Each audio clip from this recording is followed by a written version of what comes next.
আপনারা হয়তো অনেকেই জানেন না, তিলোত্তমা কলকাতার শব্দকোষ থেকে একটা যৌগিক শব্দবন্ধ কিছুদিনের মধ্যেই গায়েব হয়ে যাবে।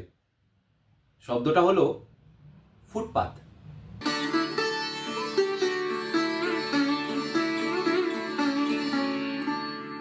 তিলোত্তমার রাজপথে পা রাখলেই একটা অদ্ভুত অভিজ্ঞতার সম্মুখীন হতে হয় আমাদের।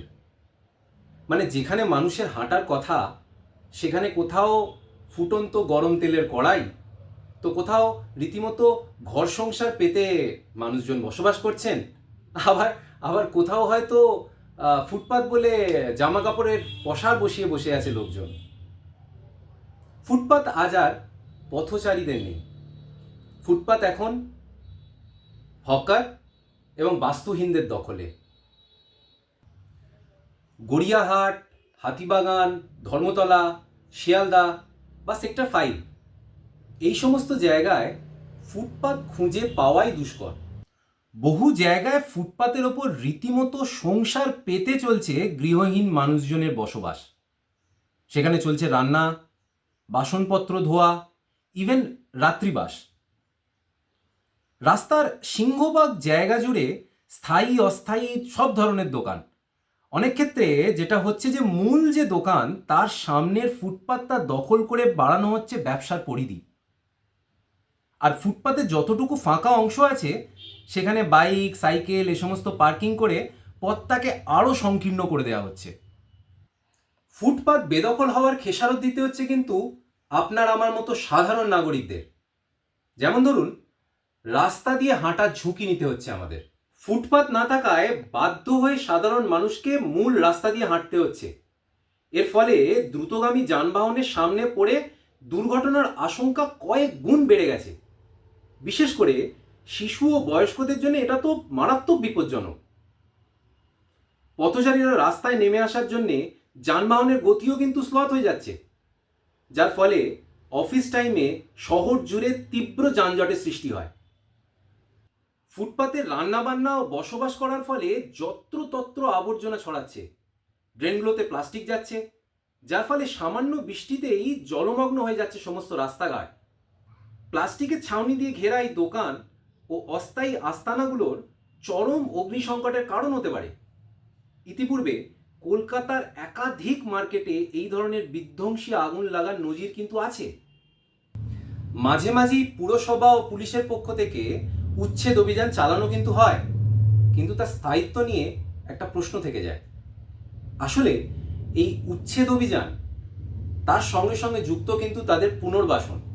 তাই তাদের পুনর্বাসন এবং পথচারীদের অধিকার, এই দুটোর মধ্যে ভারসাম্য রক্ষা করাটা কিন্তু খুবই জরুরি এবং তার জন্যে প্রপার প্ল্যানিংয়ের দরকার।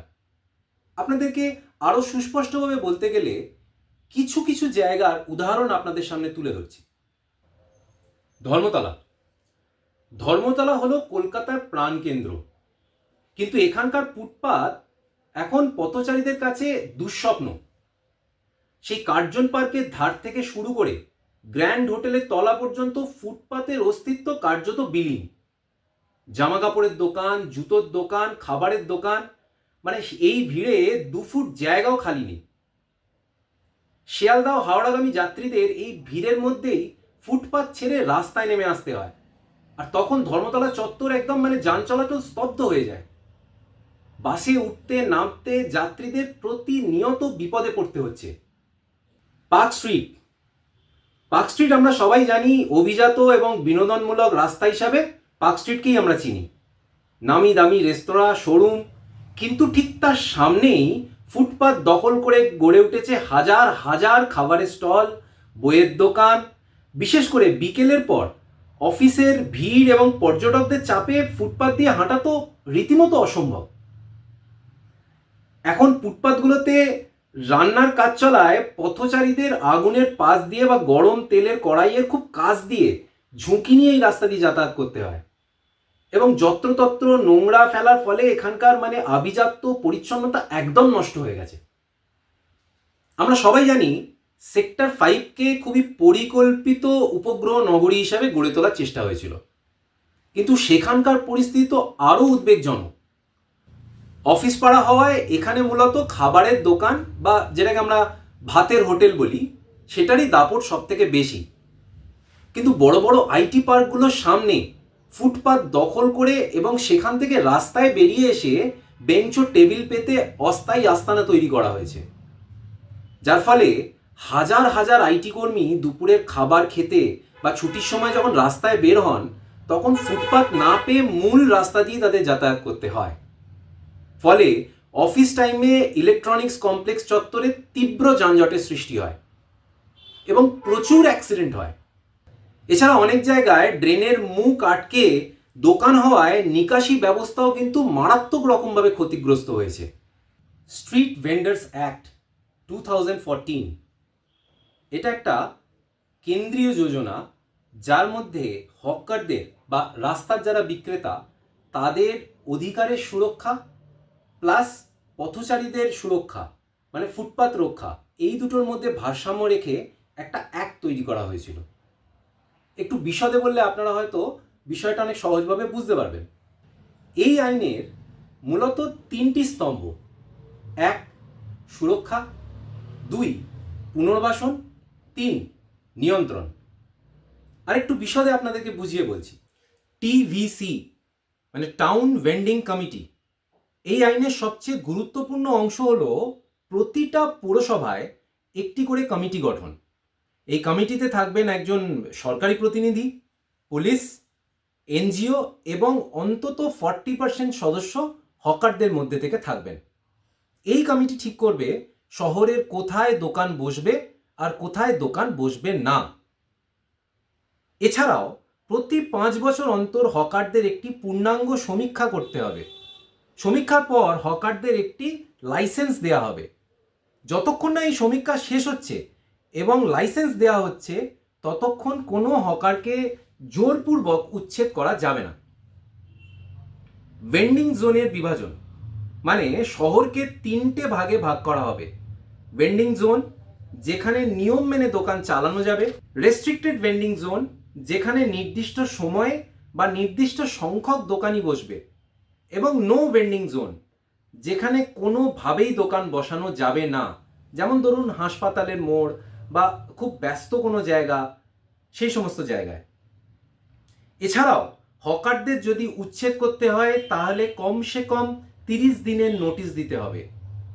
উচ্ছেদ করার আগে তার কোনো বিকল্প জায়গায় পুনর্বাসনের ব্যবস্থা করতেই হবে।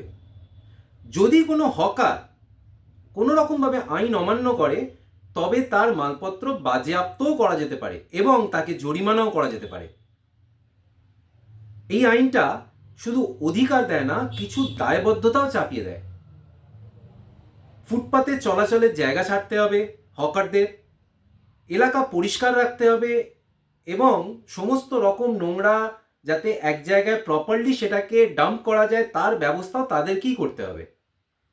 এবং লাইসেন্সে উল্লেখিত জায়গার বাইরে কিন্তু দোকান বাড়ানো যাবে না। কেন্দ্রীয় আইনের উপর ভিত্তি করে পশ্চিমবঙ্গ সরকার 2018-এ নিজস্ব কিছু নিয়মাবলী তৈরি করেন। কাগজে কলমে সেগুলো খুবই শক্তিশালী হলেও বাস্তবিক ক্ষেত্রে কিন্তু তার প্রয়োগ খুব একটা দেখা যায় না। কেন বলছি দেখুন, নিয়ম অনুযায়ী হকাররা রাস্তার 1/3 দখল করেই দোকান দিতে পারবে, মানে 2/3 পথচারীদের জন্য ছাড়া থাকবে। সেটা কি হয়? দ্বিতীয়ত, কোনো মূল দোকানের সামনে বা আশেপাশে তারা কোনোভাবেই দোকান লাগাতে পারবে না। তৃতীয়ত, প্লাস্টিক শিট ব্যবহার করা বা কোনো রকমভাবেই অগ্নি সংযোগ হতে পারে এমন কোনো জিনিস ব্যবহার করা কিন্তু টোটালি নিষিদ্ধ। দেখুন, কলকাতার ফুটপাতকে দখলমুক্ত করা বা পথচারীদের অধিকার ফিরিয়ে দেওয়া যে খুবই চ্যালেঞ্জিং কাজ, সেটা কিন্তু আমি বা আপনি দুজনেই জানি। কিন্তু যদি সদিচ্ছা থাকে তাহলে কিন্তু কিছু প্ল্যানিংয়ের মারফত এই কাজটা কিন্তু করা সম্ভব, কিছুটা হলেও করা সম্ভব। তাই আমরা এখন কি কি উপায়ে এটাকে করা যায় এবং অ্যাক্টের ভেতরেই আছে সে জিনিসগুলো, সেইটাকে একটুখানি আলোচনা করে নিই। হকারদের নির্দিষ্ট জোন এবং তার সঙ্গে সঙ্গে পরিচয়পত্র প্রদান করা, মানে একটা নির্দিষ্ট জায়গার বাইরে হকাররা বসতে পারবেন না, এবং তার সঙ্গে সঙ্গে তাদের একটা পরিচয়পত্র দেওয়া, যে পরিচয়পত্রটার বিহাফে কিছু নির্দিষ্ট সংখ্যক হকারই সেই জায়গাতে তাদের ব্যবসার কাজ করতে পারবে। ফ্রি ওয়াকিং স্পেসের আইনকে কঠোরভাবে পরিচালনা করতে হবে। মানে রাস্তার যে 2/3 যেটা পথচারীদের জন্য বরাদ্দ, সেখানে যেন কোনোভাবেই প্লাস্টিকের ছাউনি বিছিয়ে বা অন্য কোনোভাবেই সেই জায়গাটাকে অবরোধ না করা হয়।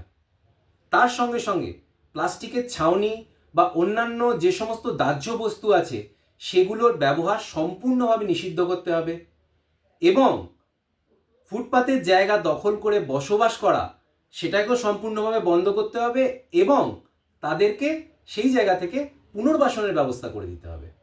ধর্মতলা বা গড়িয়াহাটের মতো জায়গা, যেখানে হকাররা সংখ্যায় অনেক বেশি, সেখানে কোনো মাল্টি স্টোরিড বিল্ডিংয়ের ভেতর যদি হকারদের পুনর্বাসনের ব্যবস্থা করা যায়, এর থেকে ভালো আর কিছু হতে পারে না। যদিও বিষয়টা শুনতে একটু অসম্ভব লাগছে, তবু যদি চেষ্টা করে দেখা যায় তাহলে কিন্তু মন্দ হয় না। পুলিশ ও পুরসভার যৌথ টাস্ক ফোর্সের নজরদারি সেটা কিন্তু ভীষণভাবে জরুরি। তার কারণ হচ্ছে যাতে তারা আবার ওই একই জায়গায় ফেরত না আসতে পারে, সেই দিকে নজর দেওয়াটা কিন্তু ইকুয়ালি জরুরি। এবং তার সাথে সাথে ডিজিটাল ম্যাপিং, মানে রাস্তার যতখানি তাদেরকে অধিকার দেওয়া হয়েছে তার বাইরে যেন তারা এক্সট্রা জায়গা দখল না করে নিতে পারেন, তার নজরদারিটাও কিন্তু ইকুয়ালি ইম্পর্টেন্ট। সর্বোপরি যেটা জরুরি সেটা হলো জনসচেতনতা। দেখুন, একটা জিনিস কিন্তু আমাদেরকে বুঝতেই হয়, সেটা হচ্ছে এই হকারি করে কিন্তু প্রচুর পরিবারের দৈনন্দিন খরচা, মানে যাকে আমরা সাধারণ বাংলায় বলি পেট চলা, সেটা কিন্তু বহু পরিবারের পেট চলছে। তাই আমাদেরকে এটা মাথায় রাখতে হবে যে আমরা অস্বাস্থ্যকর পরিবেশ থেকে, বা যেখানে প্রচুর পরিমাণে হকার বসে আছেন এবং যে মেন রোডগুলোকে দখল করে আছেন, সেই জায়গাগুলো থেকে কিন্তু চাইছি যে তারা সরে গিয়ে অন্য জায়গায় চলে যান। কিন্তু যেগুলো খুব একটা ব্যস্ততম রাস্তা নয় কলকাতার, সেখানে তারা যদি ব্যবসা করতে চান, আমার মনে হয় সেক্ষেত্রে পুরসভা বা অন্যান্য কর্তৃপক্ষ তাদেরকে অ্যালাউ করতেই পারেন। আমরা কিন্তু সর্বদাই আমাদের ছোট ছোট ভাই বোন যারা এই সমস্ত ব্যবসার সঙ্গে যুক্ত, তাদের পাশে থেকেই এই কথাগুলো বলছি। কিন্তু তাদেরকেও এটা বুঝতে হবে যে তাদের ব্যবসায়িক স্বার্থে বা ব্যবসায়িক হেল্প করতে গিয়ে যারা রাস্তায় নেমে যাচ্ছেন, তাদের যদি কোনো জীবনের ঝুঁকি থাকে বা কোনো দুর্ঘটনার সম্মুখীন হতে হয়, তার রেসপন্সিবিলিটি কিন্তু তাদের ওপরও এসে পড়ে। তাই শেষে আপনাদের সবার কাছ থেকে জানতে চাইব যে আপনারা পরামর্শ দিন আমাদেরকে, যে আর কি কি বিষয় এক্ষেত্রে উল্লেখ করা যায়, বা আপনারা আপনাদের জায়গায় কি কি সমস্যার সম্মুখীন হন প্রত্যেক দিন এই রাস্তা দখলের ফলে। ধন্যবাদ।